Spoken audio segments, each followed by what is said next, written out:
Regular decluttering is something I have found to be hugely beneficial in my life, and it's not surprising. There are all sorts of studies that show that living in a more cluttered space actually negatively impacts somebody's mental health. People who live in places they describe as cluttered tend to have increased cortisol levels throughout the day, and people who do not have decreased cortisol levels throughout the day. And my guess is most of us can relate to this. We all have had a space in our house that sort of gets cluttered, and then we think about how we need to declutter it, but we don't, and then it kind of weighs on us, and then we feel stress about it, and then that stress makes us procrastinate it, and then that just leads to us not decluttering it, and we sort of end up in this loop. So what I want to share today is some decluttering hacks that I think will help you break out of this decluttering loop so you can declutter more easily and keep your space decluttered with less effort. Decluttering doesn't have to be a monumental thing, and in most instances it won't be. When a lot of us think about decluttering, we tend to think of it as this really big thing, right? We're going to take the whole afternoon to declutter our closet or get the whole playroom purged before lunch,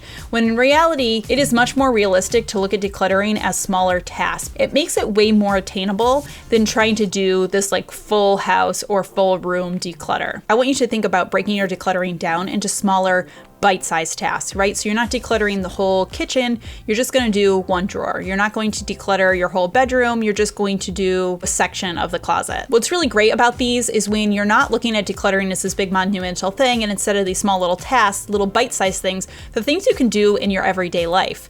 Because they typically will only take 5 to 10 minutes tops. So maybe you're going to get new trash bags and you realize that underneath the kitchen sink is a little bit cluttered and you need to purge. You could do just that little quick under the kitchen sink area in a couple of minutes. You're putting away your cutlery and you notice that the cutlery organizer is looking a little messy. You could easily organize and declutter that in just a couple of minutes because you're not trying to commit to doing the entire kitchen. The reason that this works is it not only makes it more attainable, but it just makes decluttering part of your routine and not some big project that you have to schedule in. Instead of doing these giant projects every few months, you're integrating these little habits and routines into your daily life. Next up, you're going to let your space work for you. And I mean that in two different ways. One, you got to stop making excuses about your space as the reason that you can't declutter or get organized. A lot of us might say like, oh, if I just had a bigger space, or if I had better cabinets, or, you know, if the shelves in this kitchen were better, then I could be organized. But you can get creative and find storage solutions that work for you in any space. I have lived in a wide variety of different homes, most of them rental homes or apartments, and I can tell you a lot of those do not have good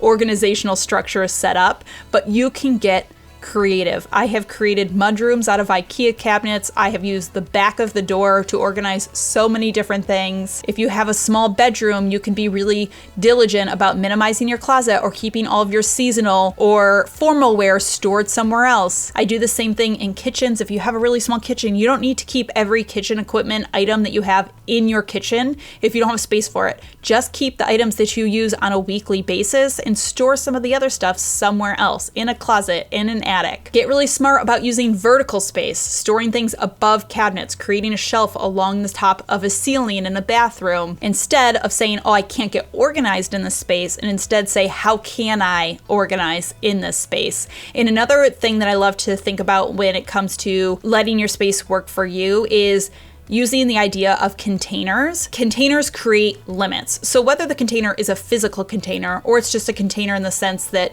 you have one shelf that is your shelf for, I don't know, like beauty products, that allows you to say, okay, I can only have what fits on this shelf for beauty products. And once this starts to get too full, I need to do a quick declutter, or I can't buy any more, or I need to use up what's there first. So let your space work for you instead of trying to work against your space. A quick break to tell you about the sponsor for today's video, which is Skylight Calendar. And I'm really excited about this because I've been telling you guys about my Skylight Calendar since I got it last year. And as a part of the sponsorship, they are giving me a discount code to share with you guys. As our family grew, my husband and I were really struggling to stay on the same page with like activities and meals and appointments and events and everything that was going on in our family's lives. So we invested in our first Skylight last year and absolutely fell in love. We have everything organized right here on the calendar. It's laid out, color-coded, and it's super easy to add things right on the calendar within the app. Or what I personally love is that it syncs to my Google Calendar. So I love that when I do my organizing sessions throughout the week, I can come to my desktop, I can organize it all in my Google Calendar,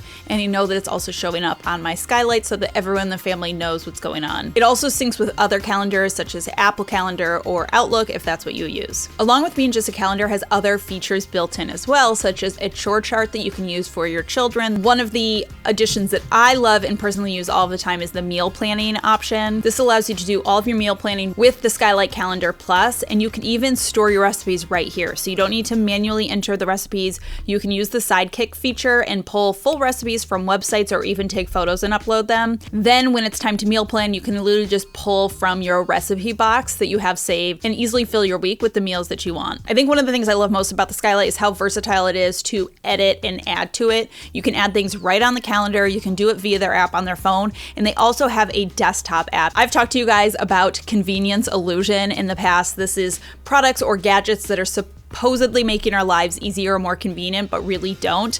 And I can tell you that the Skylight Calendar passes the convenience illusion test, meaning it actually is convenient. It really does save me time. It makes my life so much easier. It helps keep us organized and on top of stuff as a family. If you want to try out Skylight Calendar for yourself, you can use my code, which is Practical30. You can scan this code right here or click the link in my description box down below, and that will give you $30 off the 15-inch Skylight Calendar. Use the 15-minute trick. If you don't already use this, I feel like I talk about it in every video, but I swear to God, it is such a life changer. It doesn't have to be 15 minutes. It can be 5. It can be 10. It doesn't matter. The idea is that you are setting a timer, put on some good music, put on a podcast that you want to listen to, and just get as much decluttering as you can get done in that 15 minutes. The reason timers work is it creates a concrete time marker of start time and end time. Our brain loves concrete markers, especially with something like decluttering, where it looks like a task that's really big. It can feel really overwhelming. We say, oh, I don't have time to get to that right now. I'll get to that later when I have time. When you set a timer, you're saying, okay, I'm going to work on it for these 15 minutes and then I get to stop. It gives you that instant motivation and it stops that roadblock right before it starts. That idea of procrastination, like, oh, I don't have time to do this, so I'm not going to do it. You can say, okay, I have 5 minutes, or okay, I have 10 minutes, and I will work until the timer is done. The next one that I talk about probably all the time is the flat surface rule. This is the idea that you want to keep flat surfaces in your home as decluttered as possible. Whenever a space to me feels overwhelming, I work on just the flat surfaces. I don't worry about trying to clean things or organize them really pretty or get it Pinterest perfect or whatever. I just worry about tending to the flat surfaces. We're talking about counters, tables, shelves, floors. As you start to do this more and clear flat surfaces, you'll find that it starts to become something that you just do in your everyday life. You'll look at a flat surface, it'll have stuff on it. You're constantly just basically trying to get stuff back to where it belongs. Work on becoming pile destroyers. Piles in our minds, sometimes when we're cleaning, we'll like pile things together because we think that it's making it more organized because we're like, oh, it's not spread all out. It's in a pile. So really try to be good about tackling your piles. A good tip for when you're doing like pile destroying, as we'll call it, is have a bin that you can throw stuff in for like if it doesn't belong in that room, and then it makes it easier to kind of then walk through the space and put stuff back to where it goes. But don't use piles as a crutch. Piles are not organizing or decluttering. And piles are typically things that maybe don't have homes, maybe you don't need, maybe need to be tended to, maybe need to be decluttered and purged. Okay, remember that decluttering starts with what you buy. The more you buy, the more stuff you're gonna have, the more stuff there is to declutter, right? So start to get in the habit of being more intentional when you're shopping to say, is this something that's just going to be clutter when I take it home? And I personally, on my journey to sort of live in a more decluttered space, I found that this kind of happens naturally. The more you make yourself declutter daily, the more critical you'll get of stuff before you purchase it, because you'll see how much stuff you declutter. You'll see the stuff that's constantly getting decluttered, and you'll get better about not buying all the time. But one of my favorite tricks to sort of reset this for you really quick is to do a no-buy month. I did a no-buy May. I hosted it over on my Substack. I'll have a link to that down below. I basically talked about the no-buy, some tips for no-buying, and then I did a weekly update where basically you don't buy anything that's beyond necessity for that month. And it's just a really great way to reset your spending, because you'll find how many times you go to think about buying something, or you go to grab something, just like one little extra thing when you're at the grocery store, and then you say, oh no, it's a no buy month. You'll have a bunch of these little tiny moments where you realize things that maybe you were gonna buy that now you can't. And it just helps put spending into perspective. It's a really great black and white to compare a month of no extra spending versus the month that maybe was before. And you could say, look at the money that I saved by not buying all of this extra stuff. What I always find really helpful is a lot of these little extra things that I ended up buying, by the time the month is over, I didn't actually even want them. So what of those things would have possibly just ended up as clutter? Use a 90-day box. This is a box when you're doing quick decluttering that you're not sure about. You get to an item and you're not sure. You're not sure if you might need it, if you might want it. You don't have the mental bandwidth to decide right now. One of the biggest hangups that we fall into when we're decluttering is that we can get decision fatigue, because every item we're making a choice. Do I keep it? Do I donate it? Do I throw it out? Am I going to give it to somebody else? And we can get decision fatigue really fast, which is another reason that doing decluttering in bite-sized portions, in my opinion, is a really great way to do it. But if you get this decision fatigue when you are organizing something, have a 90-day bin.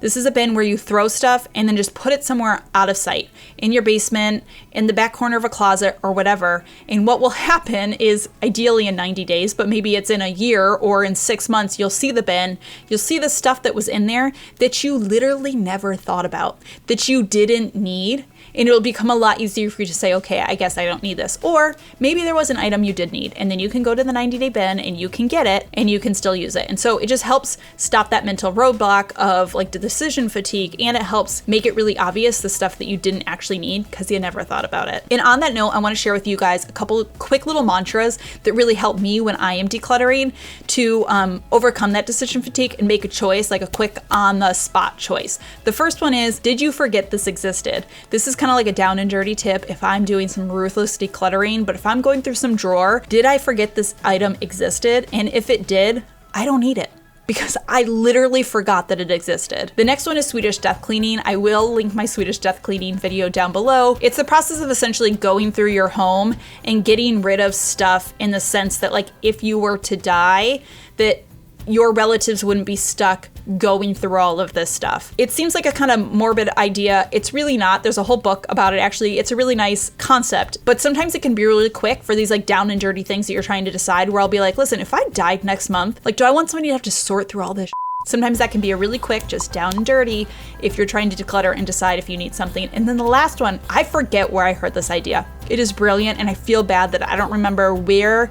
Was it a podcast somewhere? I'm not sure. Maybe it's been shared around, but it was this woman was telling the story. Her septic line or something broke, and basically in her basement, sewage just like filled the basement. Everything was covered in poop. And so she was left deciding, like, do I care about this item enough that I will clean poop off of it? And that is just another, like, it's such a great little mantra. Would you be willing to clean poop off of it? Do you want it that bad? Again, these ones are sort of drastic. They're sort of like big ones, but I find they can be really helpful little mindset shifts to think about when I'm trying to quickly get through decluttering something. A final hack that I like doing is reverse decluttering. Kind of like the idea of moving, but it's the idea of packing up an entire, whether it's drawer or shelf or even an entire room, putting back just the stuff you need right this second, and then letting yourself over the next few months put back the stuff you actually need. So in our old house, when we renovated the kitchen, I actually did this. And when it was time, like when the kitchen renovation was done, I only put back the stuff that like we needed right away, like that first week or two, like my have to have kitchen items.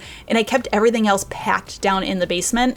And then I just kind of got the stuff as I needed it. And so after 6 months or so, I was able to go down to those original boxes and see all of the stuff that I didn't actually need, that I wasn't using. I wasn't wondering where it was. I wasn't able to do what I needed to do in my kitchen because it wasn't there. So this could be a really helpful little hack to do if you have a space that you're really not sure how to tackle. All right, that does it. Some of my favorite little decluttering hacks that I find makes decluttering a little easier. I think most of us will always have some decluttering, but these hacks just make it feel a little less like a mountain and a little bit more manageable and like attainable to get through. As always, thank you so much for stopping by and watching. I hope you're having a fantastic day. Remember to be kind to yourself and others, and I will see you all in my next video.